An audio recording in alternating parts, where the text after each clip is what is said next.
Today I'd like to feature a game from the Paris Grand Chess Tour Day 3, and we have with white Richard Rapport, a young and promising grandmaster from Hungary, and with black the legendary Peter Svidler, 8-time Russian champion. He has beaten Garry Kasparov. He's a very experienced grandmaster, and I would say 2700 grandmaster. So in this game we're featuring Peter Svidler favorite opening, the Gruenfeld Defense.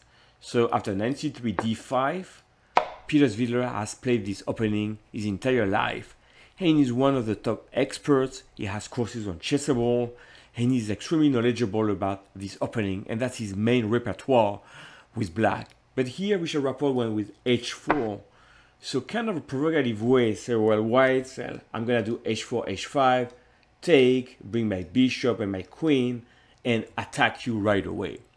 So here again h4, you could play bishop g7, or you could also play d5, or you could even try to stop white from attacking by playing h5 yourself. But in this position, c5, counter in the center, was Svidler's response. So d5 played, b5, take, and a6. So white is giving pawns here like the Benko gambit. In the Benko gambit, you give a pawn here and you have a lot of play on the a file and b file. So if you were to take on a6, you take back here and you start to develop your pieces with black quickly. The queen comes in and you're attacking b2 with bishop g7. So that's a very classic idea. But here, e3 played, black developed the pieces, castle, and a4. So here bishop b7 played, and I think it was a better idea to start right away attacking at the center, and your bishop here will potentially come back here and support this diagonal. But bishop b7 played, knight f3, and now only e6. So white took, and I'm wondering if black should have taken simply here, because the ending is no big deal. And you know you're pawn down, you're gonna have some activity, develop your pieces. Maybe it was the safest road. But black decided to go with pawn takes, and if black can get the center, then it's a good position despite the pawn down. And here, queen d6. It's a great move because it is very difficult to get rid of the queen here. Black cannot play that move, cannot play this move, and it's not so easy to develop the knight here because that square is protected. So that queen is very annoying. Let's put it this way. So black took over here, and now black tried knight e4, attacking the queen. White takes, black takes. And here when I looked at this game, I said, well, what should white play? Maybe bishop d2 would be one idea, or you could try to, I don't know, maybe a castle wouldn't be bad, so maybe move your knight over here. But in this position, h5 was played.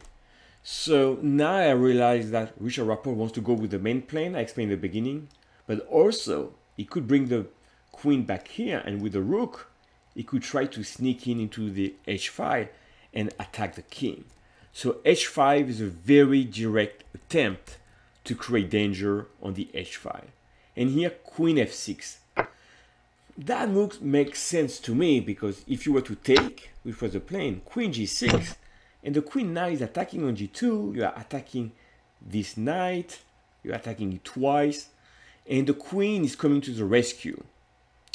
So this move makes sense. However, it was better to develop your pieces to link your rooks like that. So that was a better plan. But queen f6, so here what to do. And Richard Rapport probably surprised Peter Svidler by playing h6. So wait a minute. During this video I said, well, the main plan is to take on h6 and try to bring the queen over there. So why close the file? The answer, after bishop moves back, rook h4 lift.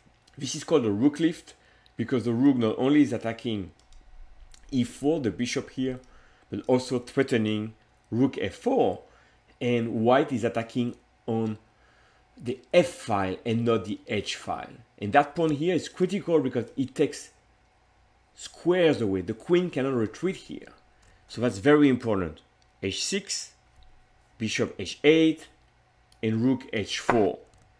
So now black took over here, and rook f4. You don't recapture the bishop, you attack along that. Only move now, because the h6 pawn is guarding g7, you remove the queen here. So black is a piece up, right? And black is defending f8.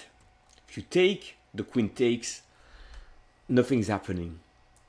However, the move next is deciding the game. Bishop d7, and black resign on move 18. So this is a brilliant move. If you take here, check, you attack here, and you win the queen. If instead you take with the knight, queen check, and you have to put your rook, but checkmate on f7 by taking back with the queen. And finally, if you take with the queen, then I do rook f8. So no matter what here, you're threatening bishop e6. Your pieces here don't help. The bishop cannot come back in time, and you're absolutely stuck. So bishop d7, you can just do check and checkmate, and this ends the game.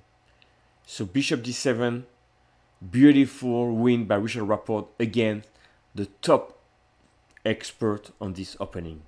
Thank you for watching. Don't forget to subscribe.